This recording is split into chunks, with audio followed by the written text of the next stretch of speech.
दोस्तों आज की कहानी है वाह बहू क्या बढ़िया सब्जी बनाई है तुमने।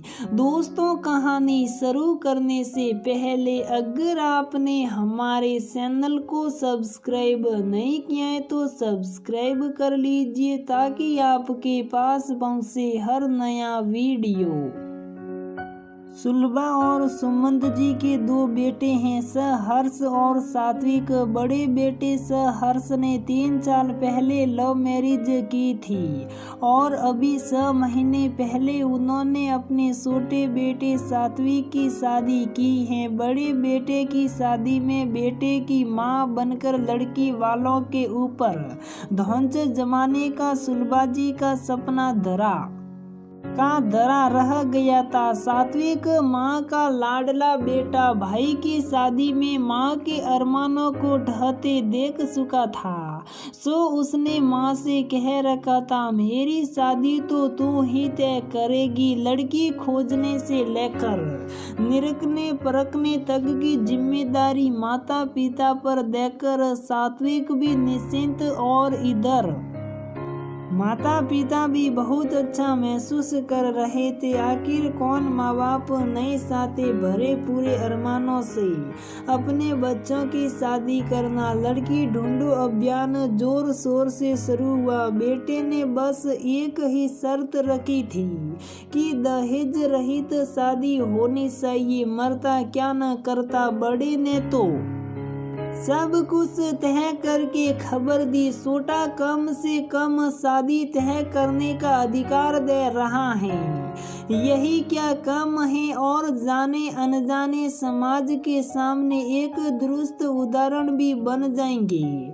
सो सुलभा और सुमंत जी संतुष्ट थे। सहर्ष ने अपने साथ काम करने वाली भावना से शादी की थी, जिसे नौकरी पैसा होने के कारण सुलभा जी काफी तेज समझती थी और इस चक्कर में उनके रिश्ते में मिठास से ज्यादा खटास थी। इस बार उन्होंने पहले से सोच रखा था तेज तर्रार बहू तो बिल्कुल नहीं चाहिए, सीधी सादी पढ़ी लिखी घरेलू सपना उन्हें पसंद आ गई। सट मंगनी पट ब्याह के तर्ज पर सात्विक और सपना की शादी हो गई। दहेज रहित शादी थी, इसलिए लड़की वालों ने जी खोलकर स्वागत सत्कार किया। सुलभा जी ने दिल की सारी दबी इच्छाएं पूरी हुई। नाते रिश्तेदारी और समाज में परिवार की बहुत वाहवाही हुई और ये शुभ विवाह संपन्न हुआ।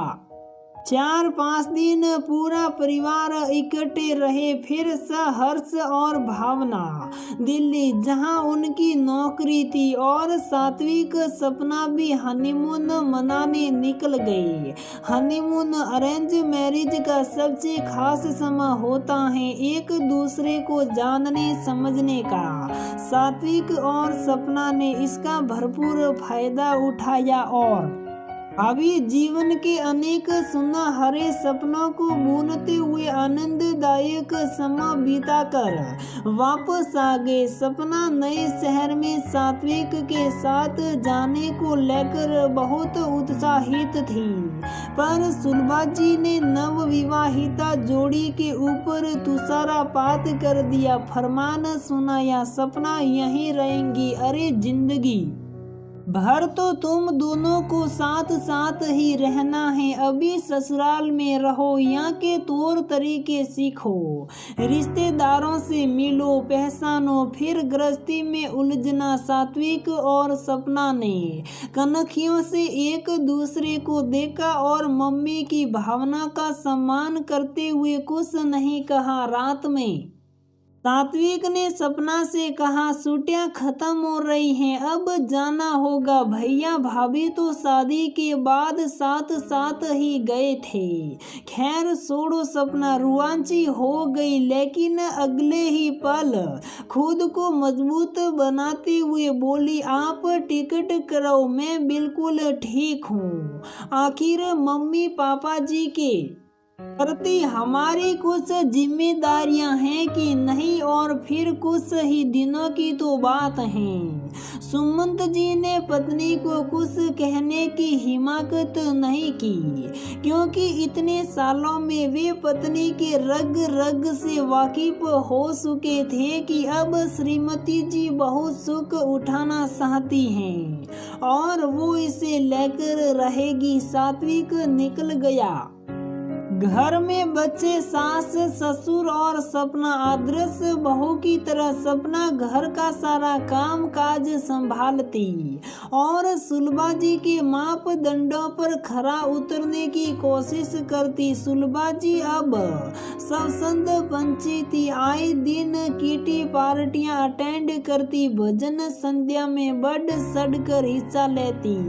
ऐसा लगता मानो सही मायने में सपना उनके सपनों को साकार करने ही आई है। इस घर में सुलभा जी की मित्र मंडली भी घर आती और सुलभा जी बड़े प्रेम से सबको अपनी बहू से मिलवाकर गर्व का अनुभव करती। लेकिन गलती से अगर किसी ने सपना की तारीफ कर दी तो उनकी तैयारियां सड़ जाती। बस फिर क्या था, चापलूस सहेलियां भी समझ गई। वैसे भी जब चापलूस सहेलियों की बैठे बिठाई इतनी आव भगत हो रही हो, वे सब भी बस सुलभा जी के सुर में सुर मिलाती, इस सुख का आनंद उठाती और उनके भाग्य को सराहती। सुमंत जी को सपना के प्रति पत्नी का ऐसा व्यवहार कुछ खास रास नहीं आ रहा था, लेकिन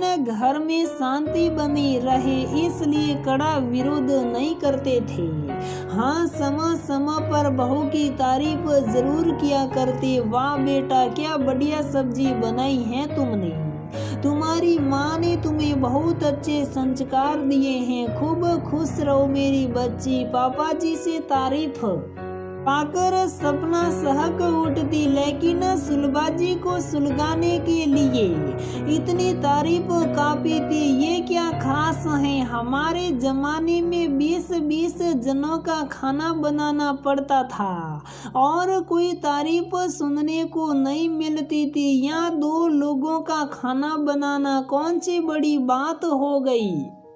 तुम्हारे पापा को तो बात को बड़ा सड़ाकर कहने की आदत है। सपना, तुम जरा भावना को देखना, नौकरी पैसा होते हुए भी सब कुछ इतनी बखूबी निभाती हैं कि क्या बताओ। स्मार्ट तो इतनी है कि पूछो मत, तुम भी सीखो कुछ उससे। इतना कुछ कहकर सुलभा जी के कलेजे में ठंडक पड़ती। उन्हें हमेशा डर लगा रहता कि बहू सर पर चढ़कर ना बैठ जाए तो तारीफ होते धड़ाम से नीचे ढकेल देती। पिछली बार भावना के साथ पहले दिन से ही उन्होंने बहुत नरमी बरती थी और उन्हें लगता था इसी कारण बहू हावी हो गई थी इस पर। लव मैरिज वाला सबल पक्ष तो था ही, इसलिए सपना के साथ वो कोई रिस्क नहीं लेना चाहती थी। पहले दिन से ही नकेल पूरी कसी हुई थी। मैदान में आपने सामने थी सुलभा जी, एक परिपक्व योद्धा जिसने अपनी पिछली गलतियों से सबक लेकर अपने दाव और मजबूत कर लिए थे, और दूसरी तरफ थी सपना, एक नया नवेला योद्धा, शायद अभिमन्यु, जो चक्रव्यूह में प्रवेश तो कर गया था लेकिन निकलने का रास्ता नहीं मालूम था। 3 महीने बीत गए। सात्विक बीच में 2 बार आया था, लेकिन अभी भी सपना को सात्विक के पास भेजने का कोई संकेत नहीं था।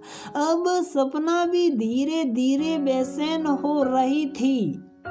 मायके से माँ ने ऐसी घुंटी पिलाई थी कि ज्यादा जुबान नहीं चलाना। शुरू में थोड़ा सहना पड़ता है और बाद में सब ठीक हो जाता है। बस यही सोचकर वो सिर्फ सात्विक के आने के दिन गिनती और चक्रव्यूह भेदने का प्रयास करती। हर बात में भावना भाभी से उसकी तुलना कभी कभी उसे परेशान कर देती थी। भावना ऐसा करती हैं, वैसा करती हैं, आदि आदि।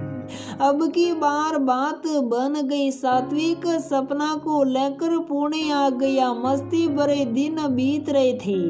पारिये मम्मी पापा जी और भैया भाभी से बात होती रहती। अब सपना और भावना एक दूसरे के साथ काफी खुल गई थी। एक बार भावना से बातचीत के दौरान पता चला कि मम्मी जी सपना की बहुत तारीफ करती हैं। उसकी अनगिनत बातें हैं जो उन्होंने भावना को सीखने को कहा है, जैसे घर बाहर सब कुछ बखूबी मैनेज करना, टेस्टी खाना बनाना, घर की साज सज्जा, परिवार के सभी सदस्यों का मान सम्मान करना, आदि आदि। जानती हो सपना, कभी कभी तो तुम पर ही गुस्सा आने लगता था कि कल की आई लड़की से अब सब कुछ सीखूं मैं। भाभी सेम टू सेम, मेरे साथ भी यही होता है। आपसे बोला सपना कितनी क्रिएटिव हैं और मुझसे कहा कि क्रिएटिव होने से घर गृहस्थी नहीं चलती। तुम भावना के जैसी प्रैक्टिकल बनो। बस आपसे ही गुस्सा आने लगता था। अब सब समझ आ गया। मम्मी जी एक कुशल लेकिन कुटिल प्रशासक बनकर हमारे ऊपर राज करना चाहती थी कि दोनों जेठानी देवरानी आपस में टकराती रहे और मम्मी जी खेमा बदल बदल कर इसका आनंद लेती रहे। अब तो मम्मी जी की चालाकियां भावना और सपना जान चुकी थी। तो देखना है आने वाले दिनों में ऊंट किस करवट बैठता है। दोस्तों, इस कहानी के माध्यम से मैंने सिर्फ और सिर्फ एक ही बात रखने का प्रयत्न किया है कि आपसी रिश्तों में प्यार और सद्भाव होना चाहिए। फूट डालो और राज करो की नीति पर चलकर आज तक किसी का भला नहीं हुआ है। एक दूसरे के साथ परस्पर प्रेम और सम्मान का भाव हो तभी एक आदर्श परिवार बन सकता है। रिश्तों का ये फार्मूला हर रिश्ते के लिए फायदेमंद होता है और सास बहू के संबंध में तो जरा ज्यादा ही। अतः सभी भावी सास अथवा भावी बहुओं से यही निवेदन है कि नए रिश्ते की शुरुआत कटुता या बदले की भावना से ना करे। एक दूसरे को समय दे, अपने विचारों या अपनी अपेक्षाओं को एक दूसरे पर ना थोपे। तो दोस्तों, हमारी ये कहानी यहीं पर समाप्त होती है। अगर आपको हमारी ये कहानी पसंद आती है तो प्लीज वीडियो को लाइक करें, शेयर करें और हमारे चैनल को सब्सक्राइब जरूर करें।